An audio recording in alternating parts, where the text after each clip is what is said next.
Welcome to Excel Tips. My name is Neale Blackwood, and in this episode I wanted to share a technique to create a timeline chart in Excel. Now a timeline chart looks like this. This is the chart we're going to create, and what it does is it shows, in this case, tasks on a horizontal timeline. We can use this as a planning tool, so we can see how close these various tasks are. And for example, we might say that the report build is too close to the report design, and so we might want to push out the report build, and that would probably push out the other tasks as well. So we can use it as a planning tool, or you can use it historically as a milestone chart. So you might want to see things that have happened for a business or things that have happened for a project. So you can use it as a historical reference, if you like. So let's see how we can build this timeline. So we're going to use a scatter chart because there is no built-in timeline chart in Excel. We're going to take a scatter chart and tweak a few things, and I'll also show you it's a reasonably new feature that allows us to add data labels to a chart based on a range. So the range we're going to use to create the chart doesn't include our description here. We're just going to use the date and the value. Now the value doesn't mean anything, but it does position, it's going to position the label. So as you can see here, I've used 8 through to 2, and that's basically given us the height for each of these labels, which enables us to keep the labels separate so they don't run into each other. So that's all the number does. The value just positions the label vertically. Select that range, click on the insert ribbon, and we want a scatter chart. So a scatter chart is this little icon here. So click the drop down, and I want the top left scatter chart. So click that, and that's what it looks like at the moment. Now there's a few things we need to add to this chart, and there's one thing we need to take off the chart. So the easy way to do that is to click this little plus sign that's in the top right corner, and I want to turn off the grid lines, and I want to add data labels and error bars. Now, error bars are used to show how accurate something is and sort of like a tolerance on either side. We're going to hack the error bars so that we get the vertical line going down to the horizontal axis. Okay, so that's given us what we need. We don't need this vertical axis. As I mentioned, that number is just a positional thing. So I'm going to delete the vertical axis. So just select it and hit the delete key on the keyboard. And that's what we want. Now you may notice our horizontal axis is a bit busy here because we've got this format on our dates.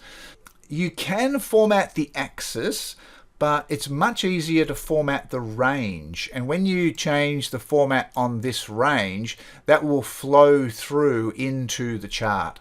So the universal keyboard shortcut to open up formatting is select what you want and then press Ctrl and the number 1. So hold the Control key and press the 1. In this case, it opens up format cells.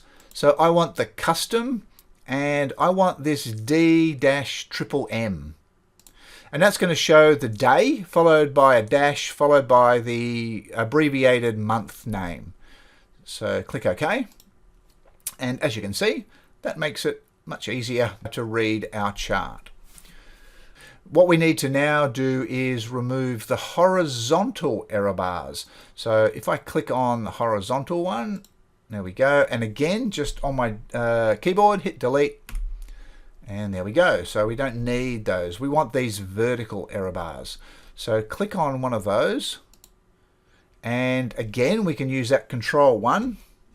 And that opens up our format. In this case, on the right-hand side. This is called a task pane.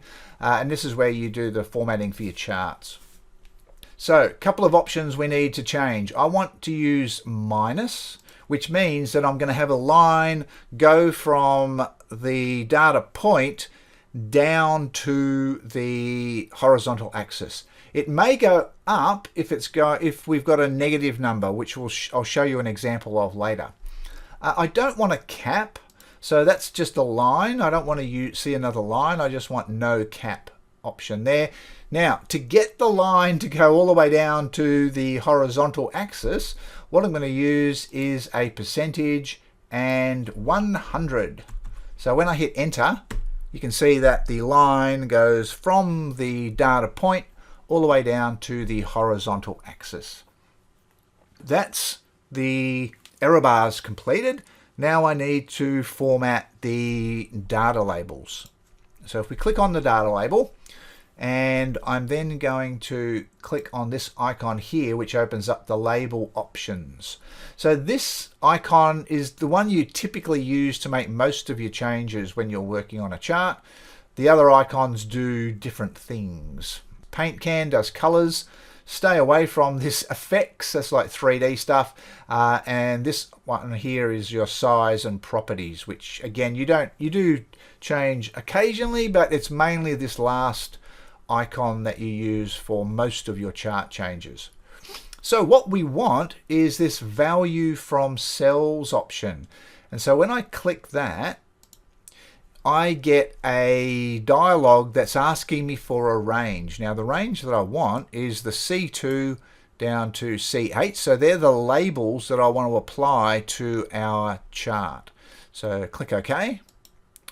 And there we go. Now at the moment, the label has the number there as well, which is the Y value. So I'm going to get rid of that and get rid of the leader line. So that's what we want to see. We're very close. I don't want the label above the data point. I want it to the right. So click the right option there. And that's pretty much it. We will add the chart title, but we do need to make the chart a bit wider. Unfortunately, the width of the label is the same for all of them, so it does have this line break in some of them. So if we keep dragging it, we will eventually, there we go, get a single line for each description there, for each task. Now I want to link the title to the value in cell C1. So if we change C1, then the title will change. So click on the title, click equals, and click on C1, and we get tasks to perform. So I think I had just tasks in the original one. So you can see as you update that, you update the chart title. So that's linked the chart title to the cell value.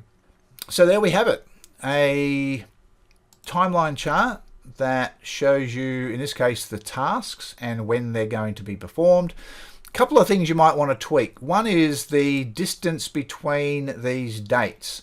So if we click on there and use our Ctrl 1, then we can see over here the settings. Now at the moment, this is all default settings. So it's used 20 as the major gap. So that's how many days between. You might want to use something like 30 or maybe 28, which is 4 weeks. And so this shows a 4-week gap in between each of the dates. Now the dates, you may notice these numbers up the top here, 45,612. If you type that in, 45612, and I format this as a date, you'll see what the date is.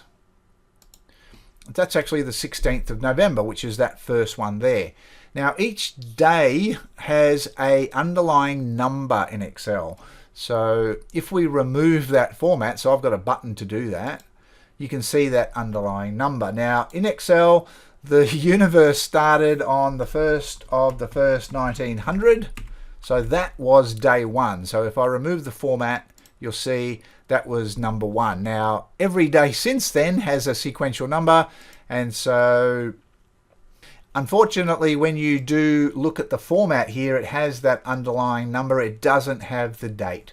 So if you did need a shortcut, so if I enter today's date in a cell, which is a shortcut to do that, so Control and the semicolon, there we go. If I want to see the underlying number, I can use a keyboard shortcut to do it as well. And this is pressed in sequence. So it's the Alt key, the H key, the E key, and the F key. And that also removes the format. I'll do that again. So I'll put today's date in so you can see when I'm recording the video. And to remove the format, I'll just press this in normal sequence. I won't tell you what I'm doing. So there we go. It's pretty quick to perform. So Alt H E F will remove the formatting there. One thing I did want to show you is a technique you can use to separate the values using negatives. So at the moment I've just gone from 8 down to 2, and so you can see the positioning has got closer to the horizontal axis. So what you could do is use something like this, where you have a positive number followed by a negative number. And what that can do is alternate, so you can have it above the line and below the line. Again, it just depends on how you want to display this. This could be useful. Maybe the ones below the line mean something. So there might be a different description to the ones above the line. So you could use it to separate it that way. But all it does is that error bar will always go towards the horizontal axis, no matter which side of the axis the data point is. But again, you might want to use this if you did have a lot of data points that you wanted to put on and they were overlapping a bit. So you can use this technique to separate them and make it maybe a bit easier to read. Okay, so as I said, timeline charts, useful for either a project tool, so looking forward, or you can use it as a historical milestone type chart where you might want to show where certain things have happened in the past. Hope you found that useful. Thanks for watching.